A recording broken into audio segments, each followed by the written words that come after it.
dire où nous serions s'il n'y avait jamais eu le 18 juin 1940.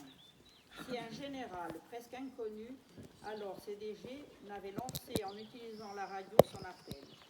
Appel d'incitation à la résistance, à la désobéissance, à la lutte armée contre cet impitoyable ennemi qu'était l'armée de l'Allemagne nazie. Ce jour marque le début d'une des plus grandes œuvres collectives de l'histoire, la résistance française. La France qui porte la liberté de son sol et de son peuple. La France qui vit cette liberté n'a pas de prédisposition à courber la tête, ne supporte pas l'humiliation, n'a pas vocation à obéir. Un homme, en juin 1940, avait compris cela. C'est pourquoi cet appel désespéré a rendu l'espoir à tous ceux qui l'ont entendu. Message reçu, message compris. Le général, en rentrant dans l'immeuble de la BBC, avait pris un rendez-vous fameux avec l'histoire. Quelques mots écrits dans l'urgence et lus devant un micro, des formules courtes qui résonnent dans le cœur des Français, dans une France bientôt soumise à la censure et quadrillée par une police impitoyable. Et des milliers de gens se sentent concernés par le destin du pays où ils vivent. Certains vont s'engager, d'autres vont partir à Londres, jeter les bases des futurs SF libres. D'autres encore vont écouter cette voix brouillée qui parle de liberté. Qui peut, après le 18 juin 1940, affirmer que l'honneur d'un homme, c'est parfois de désobéir. DG a su désobéir en se faisant organiser la longue opération de sauvetage de son pays. Ce sauvetage prendra 5 ans. Le SOS du 18 juin est parvenu à réunir les bénévoles sublimes de la grande opération humanitaire de l'histoire des hommes. Mesdames, Messieurs, n'oublions pas ces années de plomb, de misère, de mort et d'espoir malgré tout. Merci de votre attention.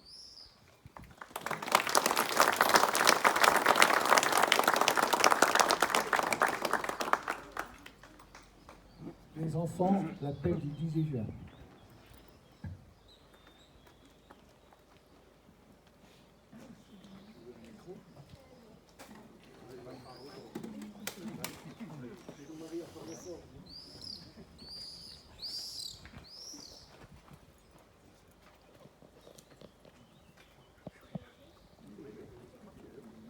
Les chefs, depuis de nombreuses années, sont à la tête des armées françaises, ont formé un gouvernement. Ce gouvernement, alléguant la défaite de nos armées, s'est mis en rapport avec l'ennemi pour cesser le combat. Certes, nous sommes submergés par la force mécanique, terrestre et aérienne de l'ennemi, infiniment plus que leur nombre. Ce sont les chars, les avions, la tactique des Allemands qui nous font reculer.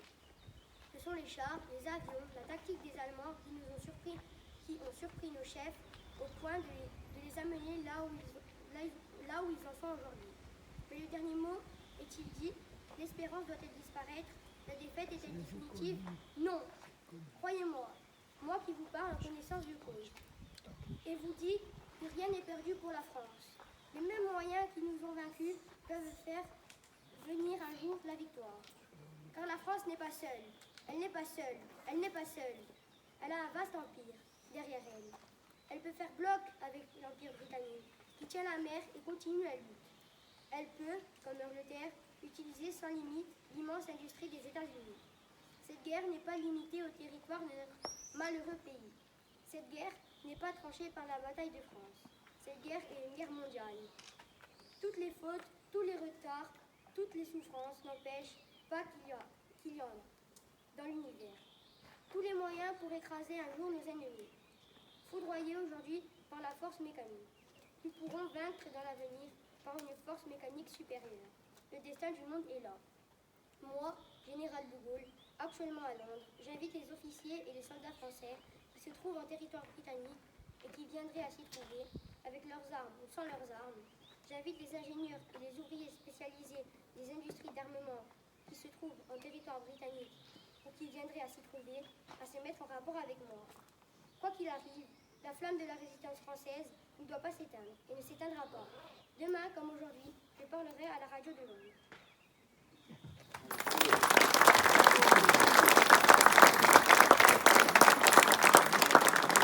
Monsieur le maire.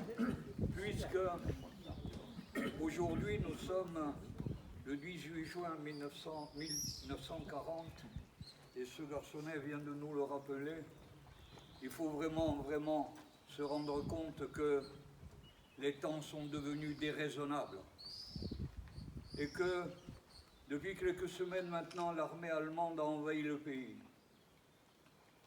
Le 17 juin est nommé Pétain à la tête du gouvernement. Il file à Vichy et il décrète que les armes doivent être déposées.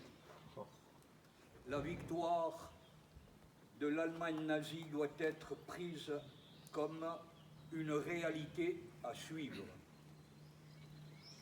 Un homme pourtant, jeune général parce qu'il a été nommé il y a quelques semaines, un jeune général de brigade n'est pas de cet avis.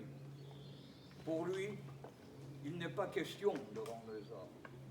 Pour lui, il n'est pas question de voir son pays disparaître.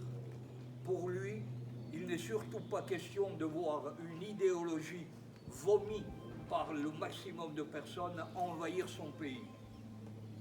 Et le 18 juin au matin, il prend un avion pour Londres.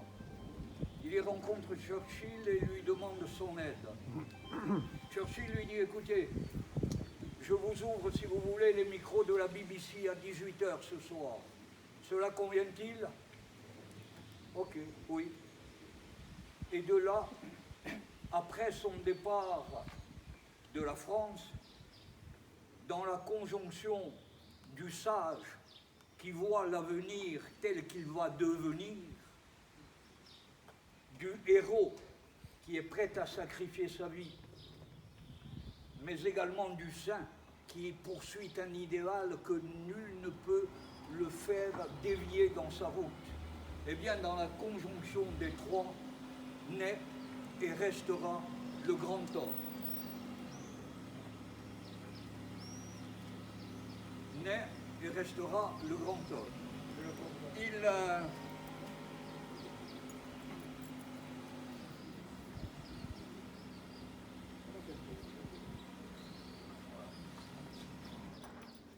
Il sera condamné à 4 ans de prison, puis ensuite condamné à mort.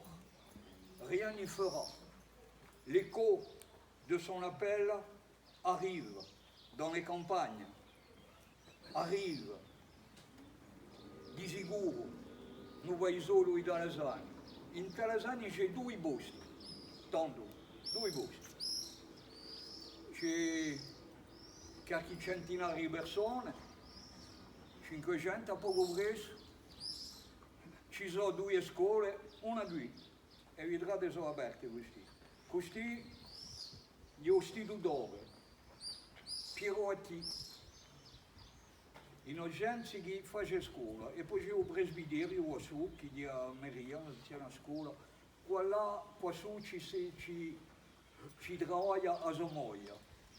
E su qua più istitutori sentono e vedono gli affari che si passano, non gli conviene mica e sanno ciò che gli verranno a fare. Pierotti a di sicuro, non l'ho mica conosciuto perché con delle morte avevo 4 anni, ma so che Pierotti a di sicuro ha a mente ciò che lui aveva imparato e quello che lui continua a impararci il generale Giaffari, pace e libertà. Libertà senza pace, forse. Pace senza libertà, mai. E sa regola, sa scuola così, un ribombo di 18 giugno 1940 giunge fino a noi. L'écho, le rebond d'un appel du style de celui du 18 juin est arrivé et est parvenu jusqu'à nous. Dans ces jours encore plus improbables que nous vivons, avec une idéologie que nous pensions disparue, rampante et malfaisante et malodorante, qui envahit notre pays, nous sommes sûrs, nous sommes certains que jamais nous ne les laisserons être à la tête de notre pays et qu'il en paierait mouvoir. Voilà ce que l'appel du 18 juin nous enseigne aujourd'hui.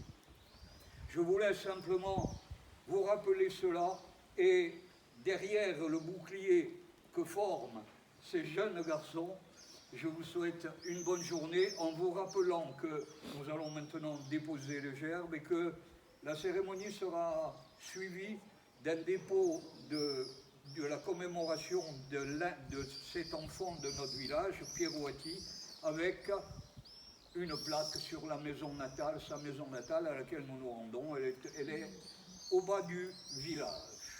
Voilà. Qui dépose le gerbe?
Bon.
La Marseillaise.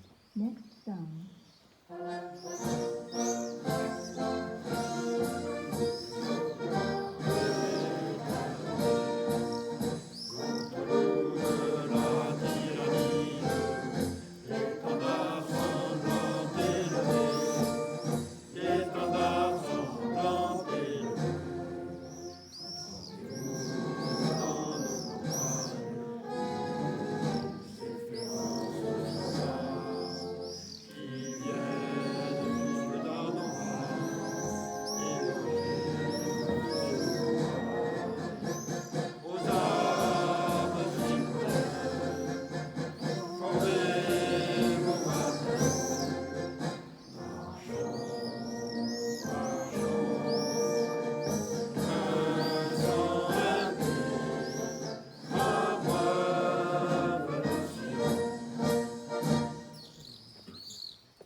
Nous allons maintenant nous rendre à la maison natale de Pierroati Innocenzi, PH3, Tobecola, come lo Ibar.